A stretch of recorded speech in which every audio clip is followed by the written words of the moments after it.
Hey there, I'm Rami, and it's time to talk about Year 3 in BrookClan. I'm so sorry this is so late. I've lost a lot of motivation for art, and I only got it back in brief spurts. However, I've finally completed this video. Our biggest things in BrookClan right now are that we really need to stop letting in loners, and I should probably turn off the setting that can let cats have kits without a mate. Additionally, we do have some potential antagonists now, which is exciting. But I won't keep you waiting any longer. Let's get into StarClan. Our first cat in StarClan is Rainpelt, and she died of her mangled tail at 19 moons old.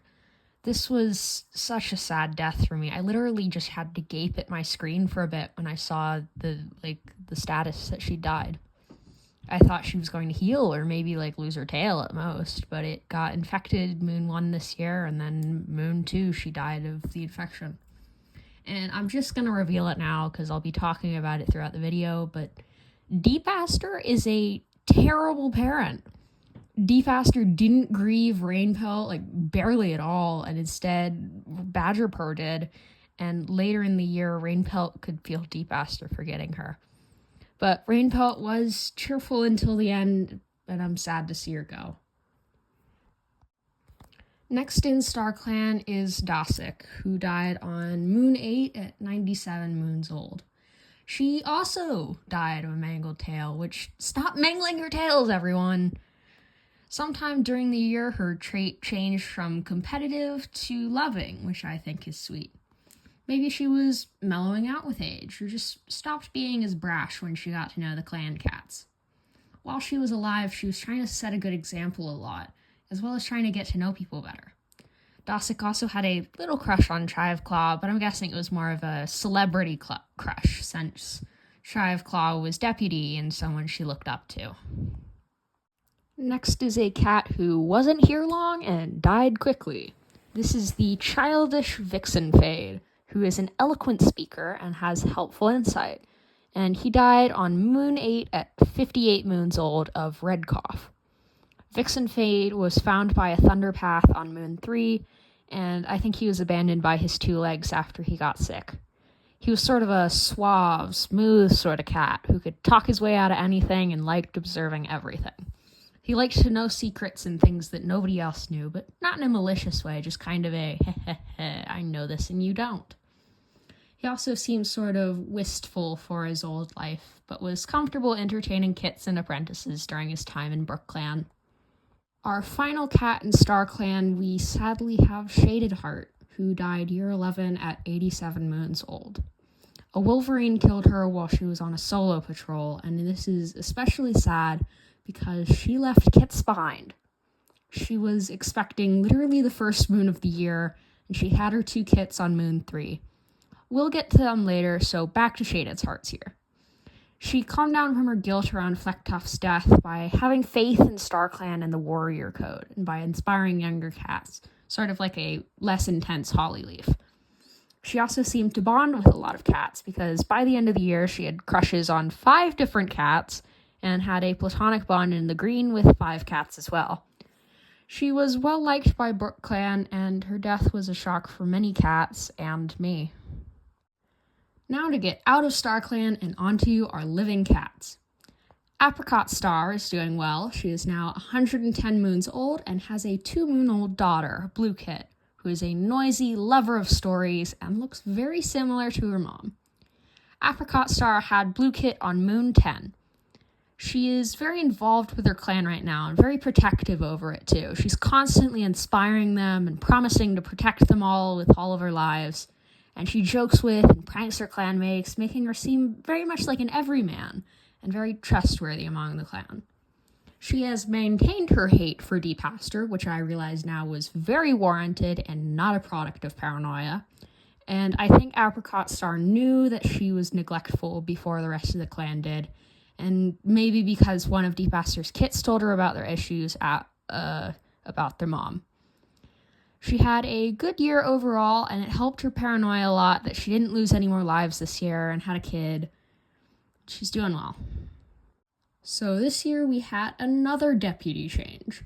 Claw retired, so the cat who got picked next is Plumleaf, who is now 33 moons old. First, she got bit by a snake this year, and I left a scar on her shoulder, and it makes her feel a little cool. She also became deputy the same moon Comfrey Paw became a warrior, so she was barely qualified for the position. I think Apricot Star wanted a younger perspective on clan matters so that she could appeal to as many cats as she could. In other news, I've been playing the other clans, and I found out why Plumleaf and Comfrey Paw ran away from BrookClan. The moon that Plumpaw ran away, a new leader, Frog Star, was instated in BrookClan, and he immediately started killing people. Plum and Comfrey got out of there as soon as they could, and I'm glad for it.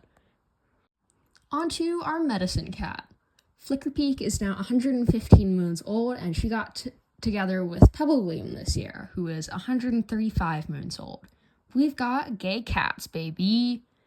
They became mates Moon 2 when they adopted an abandoned kit. Pebblegleam officially retired Moon 8, but she still likes helping out Flickerpeak in the medicine den and learning about different herbs and about prophecies. Flickerpeak really bonded with Oak Sprout this year, and she probably told him about the prophecy she got about him. Meanwhile, Pebblegleam has been a cheerful old woman, giving advice and playfully bossing around young warriors. These two are such a cutesy domestic old lesbian couple. I love them and their dynamic. However, Flickerpeak probably needs to get an apprentice soon, since she's getting a bit old and a bit up there in years, and I don't want to leave BrookClan without a medcat. Our oldest warrior is Nuka, a 121 moon old compassionate Tom who is fast as the wind. He joined after being hit by a car Moon 2, and I really think we should stop inviting loners, because we're nearly at the point where I had to turn on distinctions this year. Nuka got a small eye scar from the car, so he probably just got clipped and nothing too serious. Nuka also helped chase off a group of rogues late in the year, and he generally likes being helpful in any way he can. He's very calm and dependable, and he gives good advice. While he was a loner, he helped any cat he could, and he continues that trend in BrookClan by helping teach younger cats, offering new ideas, and generally being a shoulder to lean on. Next is O'Leary, another new loner who is 118 moons old, insecure, a great climber, and a good fighter. And I imagine him with an Irish accent because of his name. We found him after he was hit by a car on Moon 1, which is where he got his back scar from. I was really worried for a quick minute that he wasn't going to make it since his back got infected, so I was worried that he would either be paralyzed or would die, but he pulled through. He's been very nervous this year, kind of skirting around the edges of camp, wanting to interact with other cats and give advice, but being too anxious to actually approach them. He was, however, part of a group that chased off the rogues with Nuka, and I will say that the group was made entirely of former kitty pets and loners, so I love that they're bonding. I hope O'Leary gets a bit more confident next year and forms a couple connections. Next up is Ratweb, a lonesome cat with unnatural senses who is 111 moons old. She joined Moon 7 after being found injured by Slumberdawn and another cat. She got her tail scar from that injury, and she's been thinking a lot about two legs, so I think she got injured by a two-leg but after she maybe took their food or something. She was another cat who helped chase off the rogues, but she was stressing over possible disasters on Moon 12, so I think she's worried that her new clanmates will get hurt by dogs or two legs. She's gotten quite attached to the sense of community and inherent trust among the cats of BrookClan, and sort of sees herself as needing to be a protector of that connection. Finally, we have a returning face in our warriors section. Stakeclaw is now 105 moons old and is causing problems. She isn't to outright villain status quite yet, but she does think that she's better than everyone else in the clan and doesn't believe that any of them are worth her time, except for one cat who we will talk about soon. She thinks she's meant for something greater, maybe leader of BrookClan, and can't seem to empathize with just about anyone. One of her statuses this year was that she gave advice to Plumleaf, but seeing as Plumleaf was deputy and Stakeclaw definitely wants her job, it was probably something like, I have an idea, why don't you actually do your job well? But otherwise, Stakeclaw is forming a relationship with a new cat, and that is the 96-moon-old Haven, who is bloodthirsty and clever, with valuable insight, and is also our first non-binary cat. They are gender fluid and use any pronouns. And Haven and Stateclaw are sort of becoming a villain couple. Like, they commit crime together, and it might be the sort of relationship where both people make each other worse, and I love them so much for that. But Haven prefers to manipulate and sweet-talk their way in and out of things, while Stateclaw is more overt and aggressive. Haven joined on a time skip Moon 2, and I think that he smooth-talked his way into the clan with the goal of gaining power.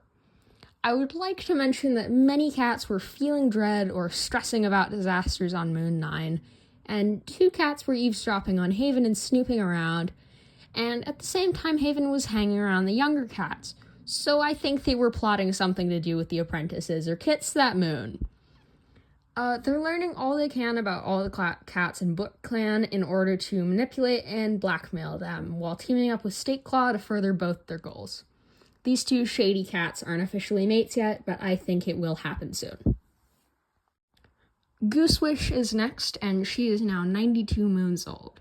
Her broken leg healed up this year, however, her leg is twisted, and she can't use it very well anymore. She's been sad about it, but she's also been trying to contribute as best she can.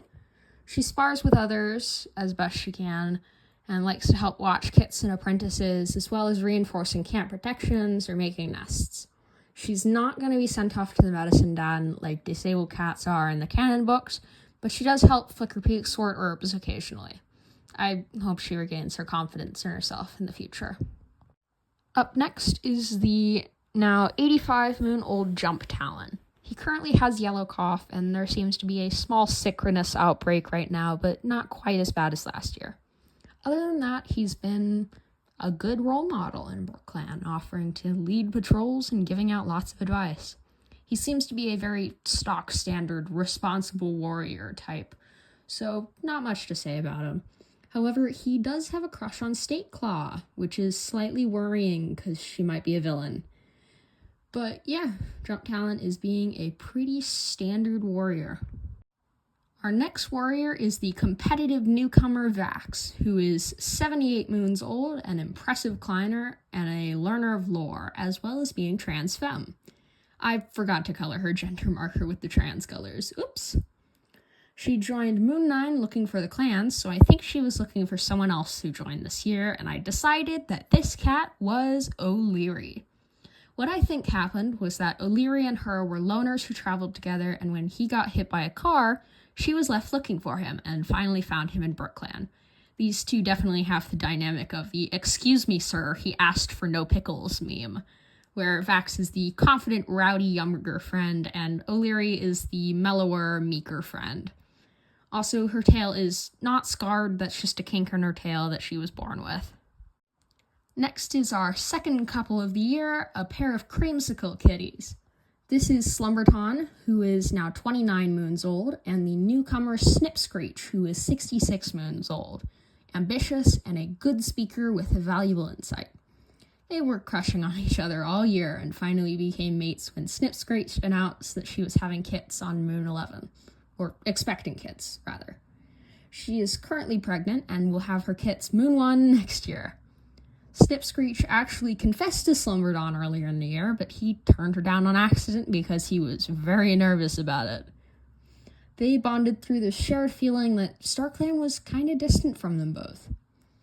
They have the dynamic of Snipscreech being the career-focused wife, while Slumberton is the loving house husband, and it's kind of cute. I am dubious of the age gap, but I feel like Slumberton can make his own decisions. Hoping to see what these 2's kits look like. Yet another newcomer. This is the 58-moon-old Gil, who is confident and an incredible runner with a keen eye. He joined Moon 9 after being found injured. He hasn't had much time with the clan, but from what I have, he's a cocky, bratty, thinks he knows it all cat who spends a lot of his time bragging about when he helped other cats and giving incorrect but confident advice to others. He's got an ego the size of StarClan, and he will not let anyone forget it.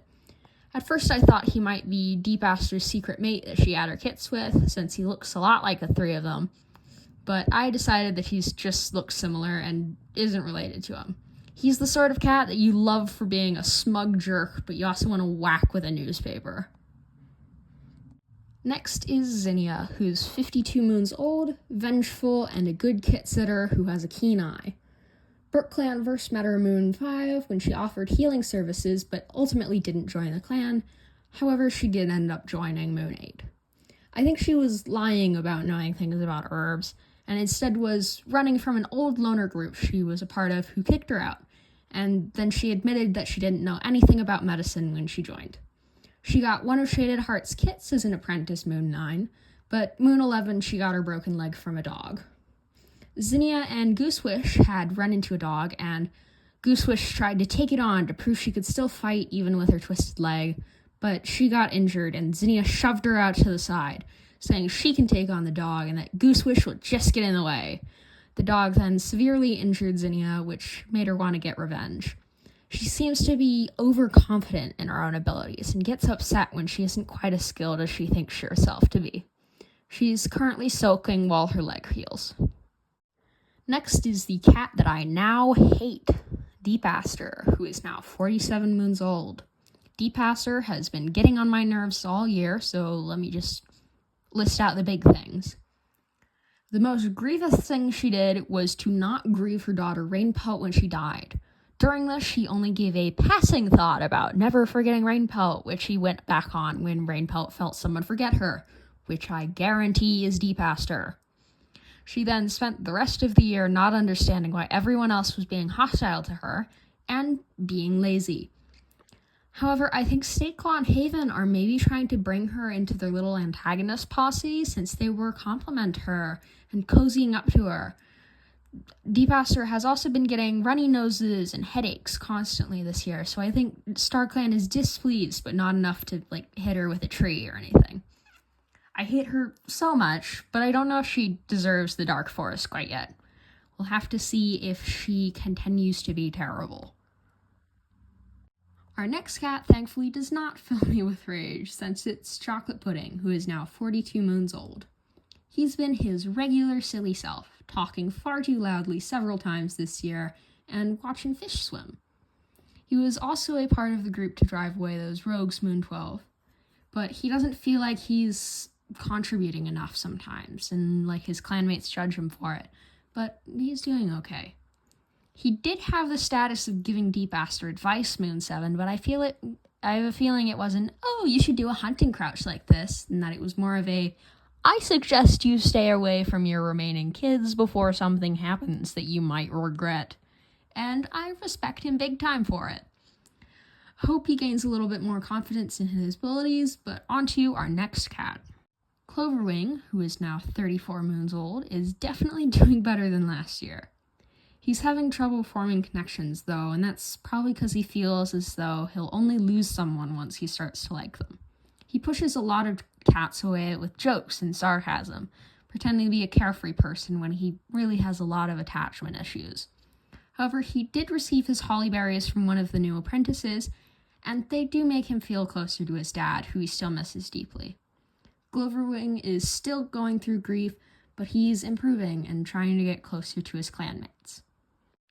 Nakuzo Needle is 32 moons old, troublesome, and a great speaker, and has steady paws, and he joined fairly recently on Moon 10. He used to be a kitty pet named Nakuzo, so his owner was probably an anime fan. To me, he looks like a mischievous fox or red squirrel, so I think he likes to hide in trees or in underbrush to scare his new clanmates. I think he came to join the clans because he liked to watch anime with his old owner, and he wants to be just like the characters, so he thought a cool origin story as a newcomer to a clan would be perfect for that. He's a bit of a dreamer, a bit of a prankster, and I can't wait to see where he goes. Next is Oaksprout, who's now 29 along with his two remaining siblings.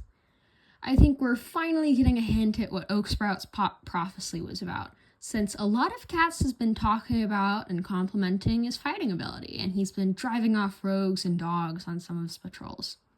I think that maybe in the future, BrookClan will go to war with one of the other clans, possibly MumbleClan, in order to take down Frogstar, and Oaksprout will be the star fighter in battles, thereby shielding the brook from sunlight. Oaksprout is also displaying a lot of classic hero traits, such as selflessness when he took an injury to try and save a cat from being killed, and when Rainpelt died, he was his brother's shoulder to lean on while he glared at Deepaster. Love his development so far, low-key hoping to see a war soon in order to see the outcome of the prophecy. Next is his brother Badgerpur, who is the one who took Rainpelt's death the hardest. He was the one who grieved the most and eventually got the condition of lasting grief. And let me just read this out because it's heartbreaking. Moon of 5, one of the events was, Badgerpur realizes one day that this grief will never leave and he'll just have to learn to live with it. There's nothing else to do. Like, gosh, man, I feel so bad for this poor cat. Give him a break. He was also having a feeling of dread the same moon his sister died, and he's been distracted and distant all year. He even got clawed pretty badly by an eagle at the end of the year. Also, Haven seems to want to manipulate him to do something, since she noticed how badly he was doing and how vulnerable he was. Back off. I really hope he can get better and not get lured in by Haven. Next is Gillwhistle, who is now 28 moons old. She has green cough right now, but otherwise she hasn't been hurt at all. She took an apprentice this year on Moon 7 and managed to drive off a dog solo, keeping up her streak of working best alone.